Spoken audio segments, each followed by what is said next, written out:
আসসালামু আলাইকুম, welcome back to my channel. আজকে আমি আপনাদের সাথে ভীষণ মজার একটি পিঠা রেসিপি শেয়ার করব।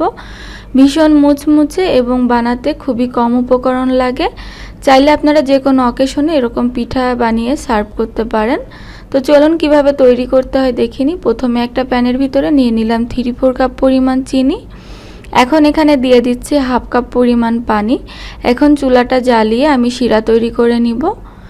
শিরাটা কয়েক মিনিট জাল করে ঘন শিরা তৈরি করে নিতে হবে, একতার বা দুইতার না। এখানে একটা ঘন শিরা তৈরি করে নিতে হবে। তো আমার শিরাটা তৈরি হয়ে গিয়েছে।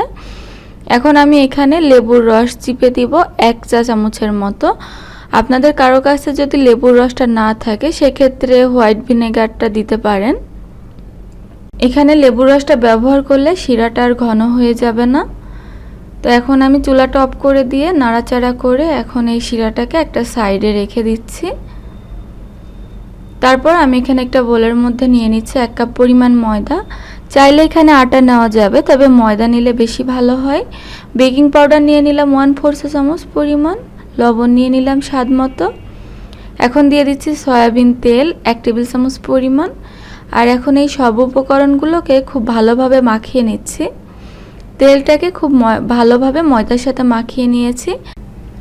এরকম মুট করলে যখন মুট বেঁধে যাবে তখন বুঝতে হবে যে মাখানোটা হয়ে গিয়েছে। এখন একটু একটু নরমাল পানি দিয়ে আমি একটা ডো তৈরি করে নিব। আর ডোটা খুব বেশি শক্ত আবার খুব বেশি নরম হবে না। তো আমি খুব ভালোভাবে ডোটা তৈরি করে নিয়েছি। এখন দুইটি ভাগে ভাগ করে নিচ্ছি। এই ডোটাকে রেস্টে রাখার কোনোই প্রয়োজন নেই। এখন একটা বোর্ডের ওপর নিয়ে গোল রাউন্ডের মতো করে নিচ্ছি। তারপর এটাকে আমি একটা রুটি বানিয়ে নিব। নরমালি আমরা যেরকম রুটি খাই সেরকম রুটিটা বানিয়ে নিব। আর নিচে যেন লেগে না যায় সেজন্য আমি এখানে একটু ময়দা ব্যবহার করেছি। তারপরে এরকম একটা ছোট গ্লাস দিয়ে আমি কেটে নিচ্ছি। আপনারা চাইলে কুকি কাটার দিয়ে কেটে নিতে পারেন। সাইড থেকে বাকি অংশগুলো সরিয়ে নিলাম। এগুলো দিয়েও আবার পরে রুটি বানিয়ে নেওয়া যাবে। তো এরকম ছোট ছোট রুটি নিয়েছি আর আমি মাঝখানে একটু পানি দিয়ে দিচ্ছি। এখন একটা পাশ উঠিয়ে আর একটা পাশের সাথে লাগিয়ে দিচ্ছি। মাঝখানটা একটু আলতো করে চাপ দিচ্ছি।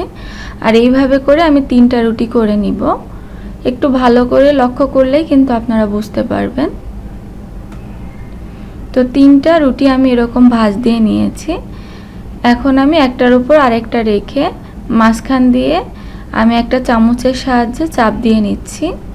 আলতো করে চাপ দিতে হবে, রুটিটা যেন কেটে না যায়। তো দুই পাশ দিয়ে আমি চাপটা দিয়ে নিলাম। এখন আমি এরকমভাবে জোড়া লাগিয়ে দিচ্ছি। এখানে আসলে বলার কিছু নেই, আপনাদেরকে একটু দেখে বুঝে নিতে হবে।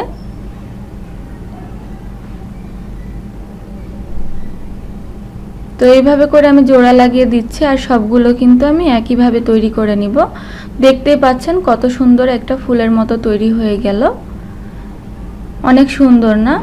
এখন এইভাবে সবগুলো তৈরি করে আমি চুলায় চলে যাচ্ছি। চুলায় একটা প্যান বসিয়ে পরিমাণ মতো তেল নিয়েছি। তেলটা মিডিয়াম আছে গরম করে নিয়ে এর ভিতরে আমি পিঠাগুলোকে ছেড়ে দিচ্ছি।